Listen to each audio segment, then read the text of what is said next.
Hello বন্ধুরা, আজ আমি আপনাদের দেখাবো পটল দিয়ে একটা ভিন্ন স্বাদের রান্না। রান্নাটা ভীষণই ইজি, তাই চটপট বাড়িতে বানিয়ে ফেলুন। পটলগুলো লম্বা লম্বা করে কেটে নেবেন, সরু সরু করে। তারপরে মোটামুটি দুটো মিডিয়াম সাইজের পেঁয়াজ কুচি করে নেবেন। কড়াইয়ের মধ্যে সর্ষের তেল দিয়ে পটলগুলো খুব ভালো করে ভেজে নেবেন, যতক্ষণ না লাল লাল না হয়ে যাচ্ছে। গরমের দিনে পটল খাওয়া খুবই ভালো। পটলের মধ্যে অনেক ওয়াটার কন্টেন্ট বেশি, কিন্তু বারবার একঘেয়ে লাগে আমাদের পটল খেতে, সেই আলু পটলের রান্না। তাই এইবারে বানিয়ে ফেলুন আপনারা পটলের ভর্তা। পটলের ভর্তায় আমি অবশ্য একটু চিংড়ি মাছ দিয়েছি, আপনারা বিনা চিংড়ি মাছেও এটা করতে পারেন। খালি চিংড়ি মাছটা বাদ দিয়ে দেবেন এই রেসিপিটা থেকে। দেখুন আস্তে আস্তে পটলগুলো ভাজছি।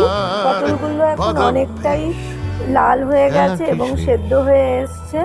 আরেকটু লাল করে ভাজতে হবে, তাই কড়াইয়ের মধ্যে ভালো করে নাড়াচাড়া করতে থাকুন। এইবার দেখুন পটলগুলো লাল হয়ে গেছে। যখন লাল হয়ে যাবে একটা বাটিতে উঠিয়ে নেবেন। সেই তেলেই আপনি পেঁয়াজটা ভেজে নেবেন। পেঁয়াজটাও লাল করে ভাজবেন। নাকি বেলা শুরু, গধূলি তোমায় দিল স্মৃতি, তার মধ্যে একটু দিয়ে দেবেন ফেলার শৈশব। সন্ধে তোমাকে দিল সাহস, দেখো তুমি পেরে যাবে সব। আকাশ তোমাকে দিক উড়াল, তারপরে আবার নাড়তে থাকবেন যতক্ষণ না লাল হয়ে যাচ্ছে। দিয়ে নাও তুমি, জীবন ফিরিয়ে দেবে ঘর। চলে গেছে, এখন অনেকটাই লাল হয়ে এসছে। লাল হয়ে এলে বাটিতে উঠিয়ে রাখবেন পটলের সঙ্গে।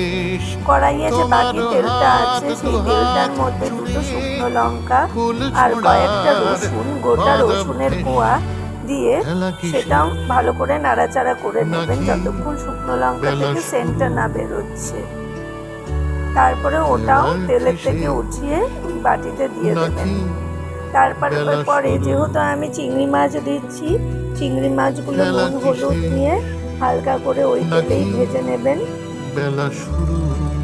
মোটামুটি 30 সেকেন্ডের মতন ভেজে চিংড়ি মাছগুলো আবার উঠিয়ে ওই বাটিতেই রেখে দেবেন।